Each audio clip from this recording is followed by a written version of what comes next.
de hechos trascendentales en la historia de las relaciones diplomáticas México-Japón.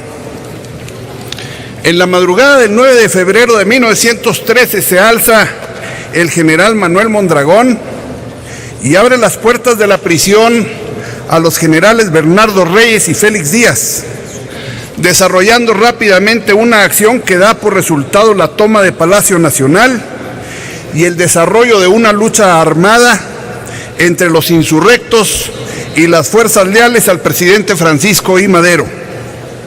En cuestión de horas, Palacio Nacional es recuperado y las tropas comandadas por traidores se atrincheran en la ciudadela. Entonces se da el bello gesto de la Marcha de la Lealtad, donde cadetes del heroico Colegio Militar dan protección al presidente Madero en las calles de la Ciudad de México, del Castillo de Chapultepec a Palacio Nacional. Ese día, la paz y la tranquilidad de los civiles se pierden al convertir el centro de la Ciudad de México en campo de batalla, tierra de fuego, sin seguridad para nadie, interrumpiéndose los servicios de electricidad, transporte, policía y demás. Al atardecer de aquel día de la gran traición, reciben refugio en la legación de Japón los padres, la esposa y 2 hermanas del presidente Madero con su personal de apoyo, en número mayor a 30 personas.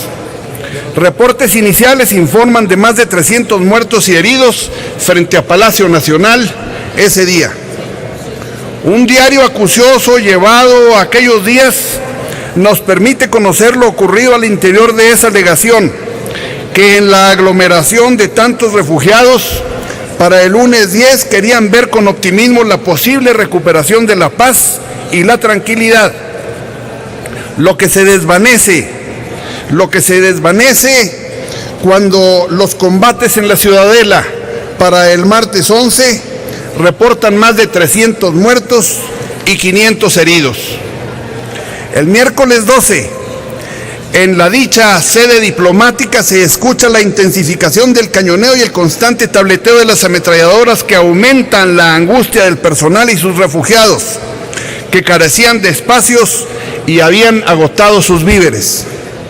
En tal situación, residentes japoneses en México, desde los primeros momentos se aprestaron a servir, llevando camas, suministros y a apoyar en el servicio a la familia Madero, para lo cual hacían heroicos viajes en un camión que abastecía de provisiones desde Tacubaya a la legación, ubicada en la colonia Roma.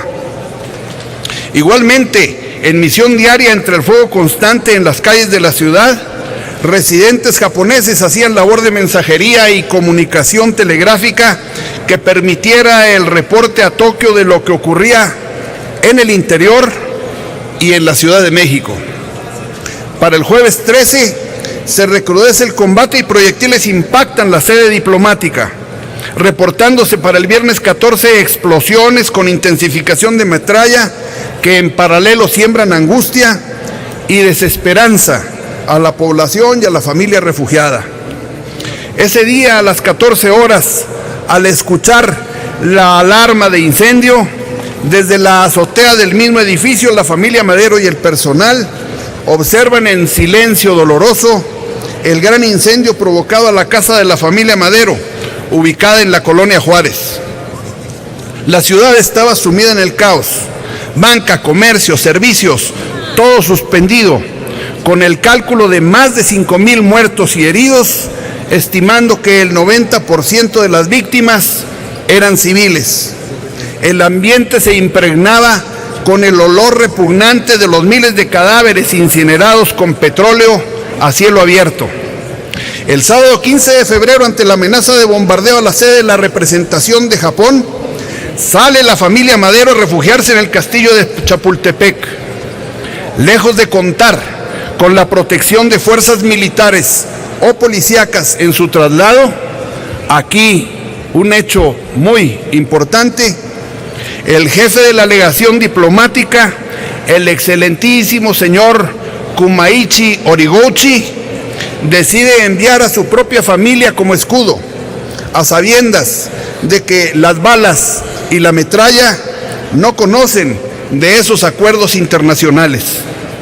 Esa noche, más de 20 residentes integrantes de la colonia japonesa, armados con pistolas, rifles y sables, custodian la alegación del posible ataque hasta el amanecer del domingo 16.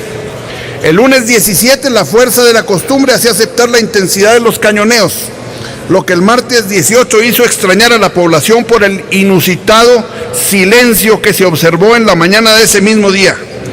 Por la tarde, se recibe la información de un posible bombardeo al castillo de Chapultepec, lo que lleva al señor Kumaichi Horiguchi a desarrollar el operativo para llevar de regreso a la legación a la familia Madero y a su propia familia. Entonces, en esos momentos se enteran de la gran traición de Victoriano Huerta, que desde la noche anterior había hecho prisionero al presidente Madero y a su gabinete en Palacio Nacional. El miércoles 19, los rebeldes exigen la renuncia del presidente prisionero, de quien escriben las crónicas su rechazo textual, expresado en la breve frase de «aunque me maten, no renunciaré». Para presionar la renuncia, se filtra nuevamente el rumor de que se hará el bombardeo de la legación, aniquilando a la familia Madero y por consecuencia a inocentes refugiados y a quienes les daban protección.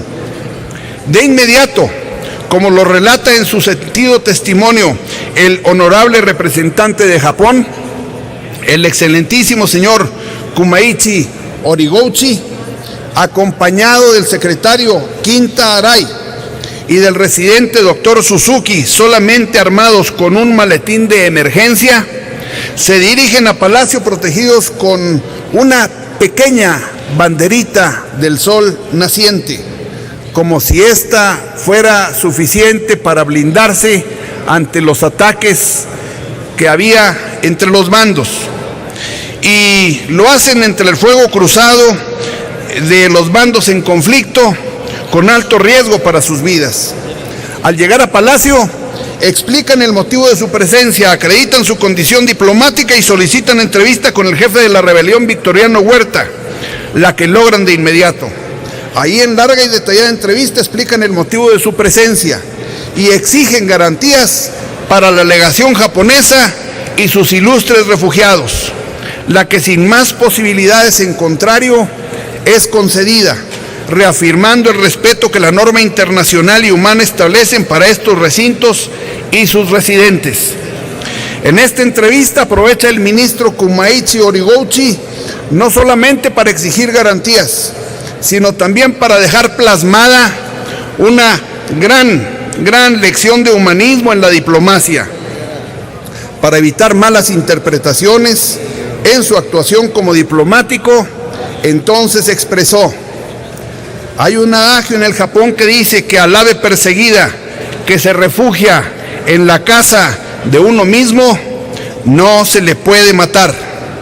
Al que viene pidiendo asilo no se le puede negar.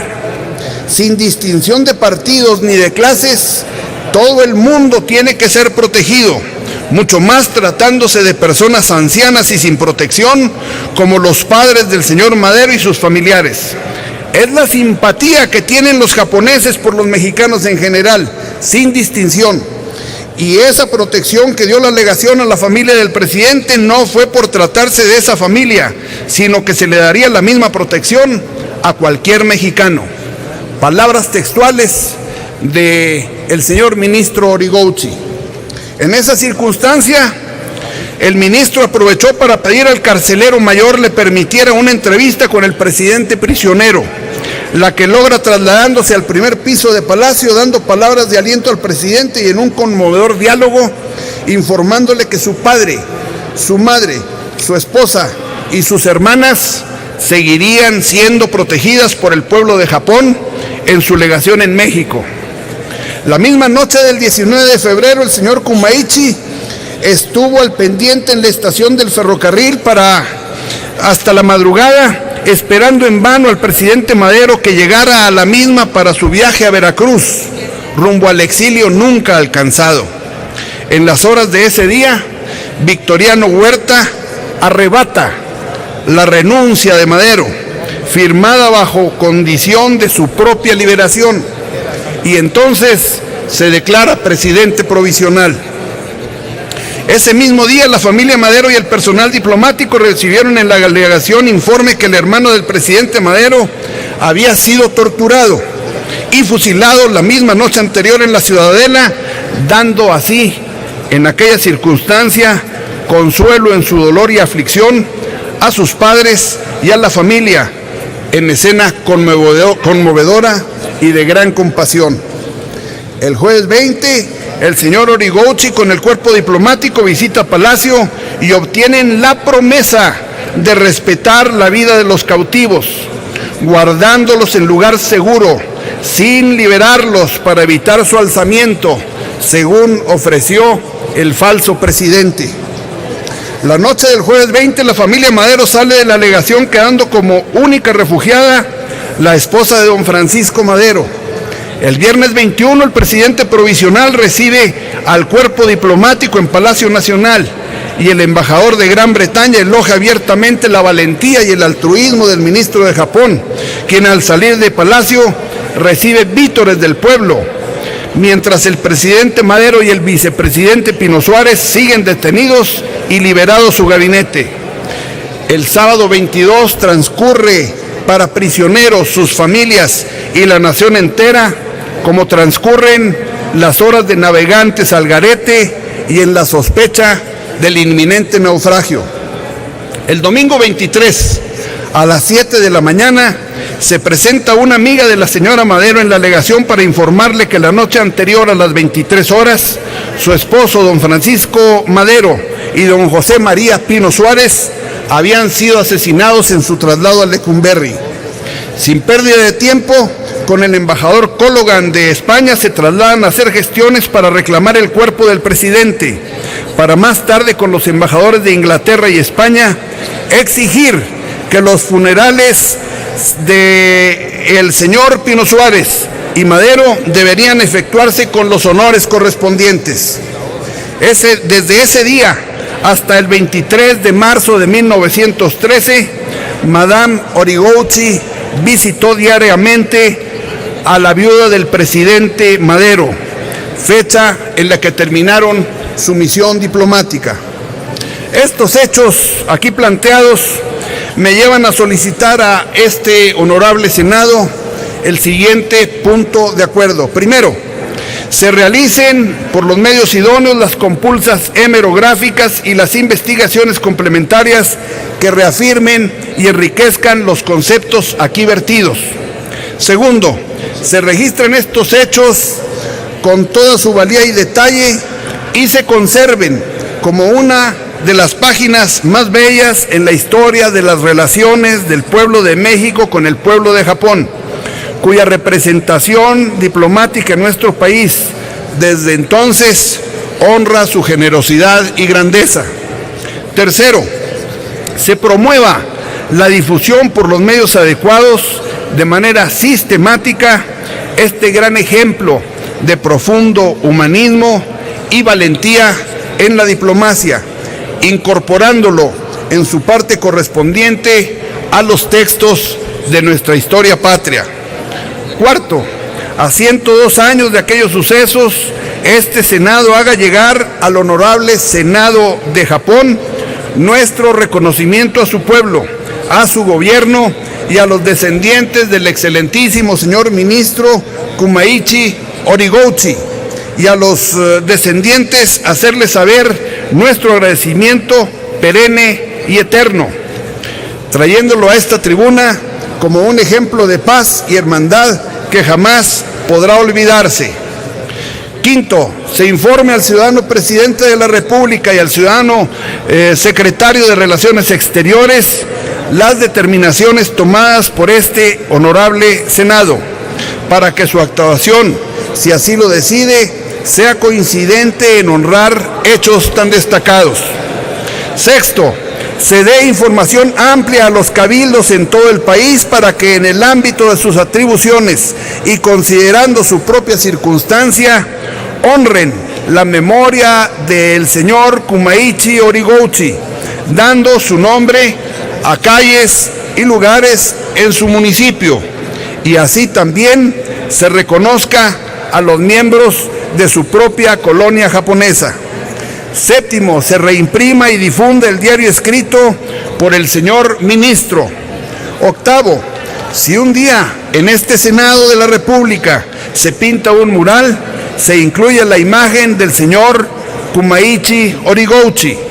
Noveno, se devele, si es acuerdo del Pleno, placa alusiva a esta gesta heroica que recuerde a la colonia japonesa en México la rica herencia de la cual goza. Y termino, señor presidente.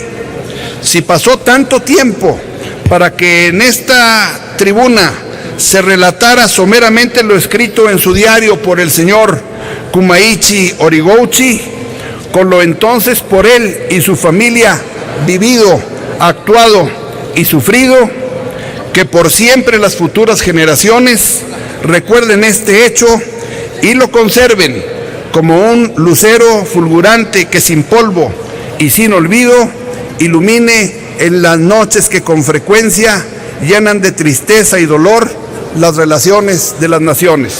Es todo. Muchas gracias. Gracias, senador Patricio Martínez. La senadora Rosa Adriana Díaz Lizama, el senador Arturo Zamora, el senador José Rosas Aispuru, el senador Luis Sánchez y la senadora Marta Palafox y su servidor Miguel Barbosa. Senador Patricio Martínez, escúcheme por favor. Ernesto Cordero, Patricio Martínez, es decir, los senadores y las senadoras presentes de esa mesa directiva, pedimos su autorización para sumarnos al punto de acuerdo. También la senadora Graciela Ortiz, Teófilo Torres Corzo, Carlos Romero de Shams, Diva Jadamira Gastelum Bajo, Salvador López Brito, Ernesto Rufo, Hernández Deras, Martín Orozco, Marianita Gómez del Campo, Manuel Cavazos, el senador, a ver, tome la nota a la Secretaría de que hay 130 senadores que quieren sumarse a su punto de acuerdo. Pero ya tomó nota, ¿verdad? ¿Sí? ¿Quién más? A ver, el senador, ¿cómo se llama? El senador Pedrosa, Pedraza es otro. Pilar Ortega, la señora Excel Ríos, el senador Armando Neira, el senador Jesús Casillas. ¿Autoriza usted, senador, o lo va a poner, lo va a evaluar? No, lo autoriza. Gracias.